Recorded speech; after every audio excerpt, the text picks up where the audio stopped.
Halo semuanya, welcome to another video. Di kesempatan sebelumnya aku mendeskripsikan singkat tentang tumbuhan yang termasuk divisi Magnoliophyta. Tapi kali ini aku bakal kenalin ke kalian 5 spesies tumbuhan dari ordo Alismatales yang termasuk ke famili Araceae. Tumbuhannya mudah ditemukan di penjuru negeri loh, cocok banget buat kamu yang suka hijau-hijau, buat menghias ruangan atau sebagai pelengkap koleksi yang ada di kebun atau taman di rumah. Simak terus ya. Tumbuhan yang dikenal sebagai suku talas-talasan ini termasuk di dalam ordo Alismatales.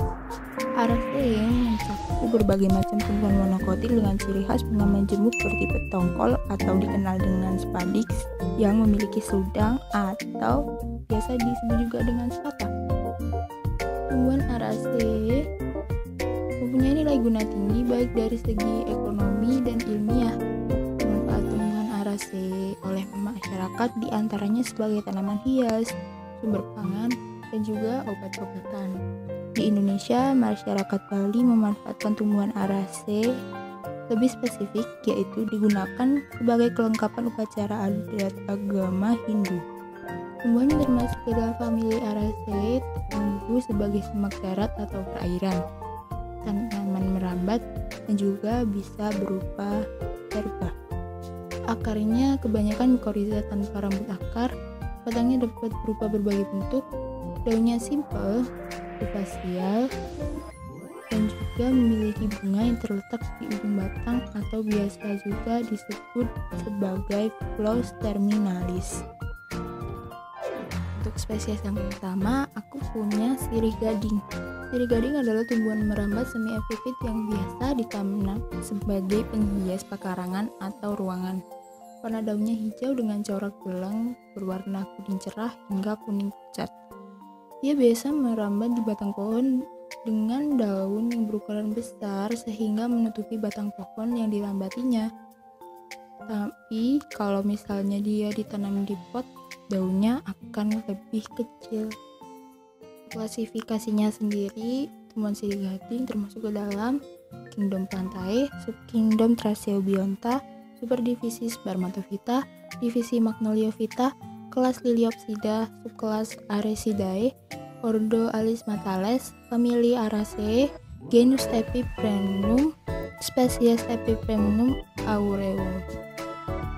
Kita lanjut ke spesies yang kedua.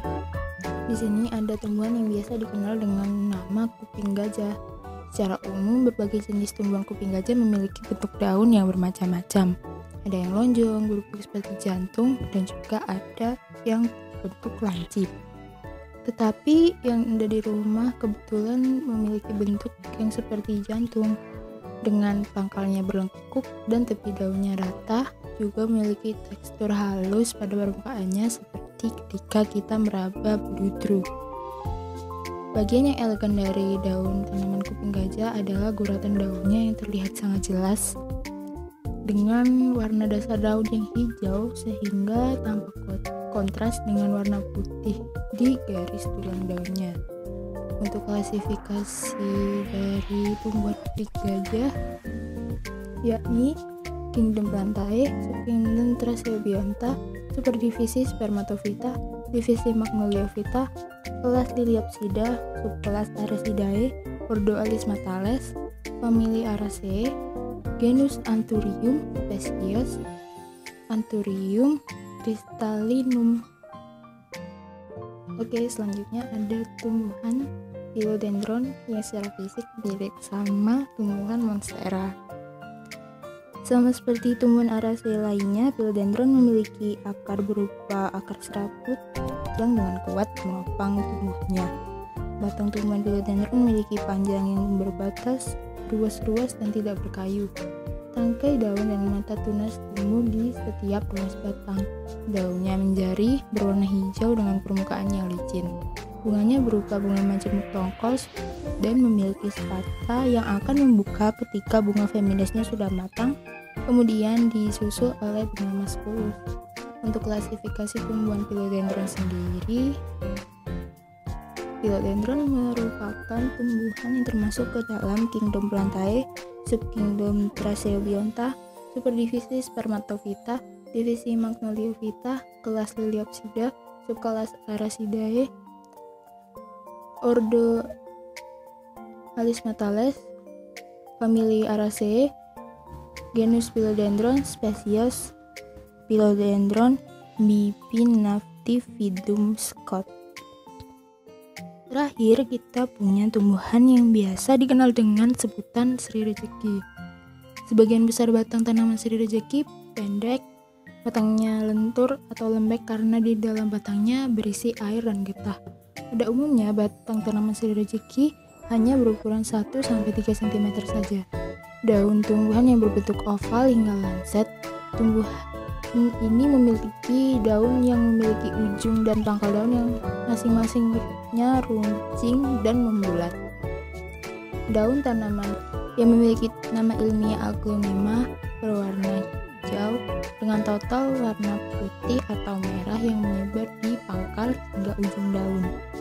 Bahkan jarang pula ada yang coraknya mengikuti tulang daunnya. Kebetulan di rumah aku ada 2 spesies tanaman Sri Rejeki yang berbeda. Yang pertama termasuk ke dalam kingdom Plantae, subkingdom Thraceobionta, subdivisi Spermatophyta, divisi Magnoliophyta, kelas Liliopsida, subkelas Araceae, ordo Alismatales, famili Araceae, genus Dieffenbachia, spesies Dieffenbachia sequin Scott.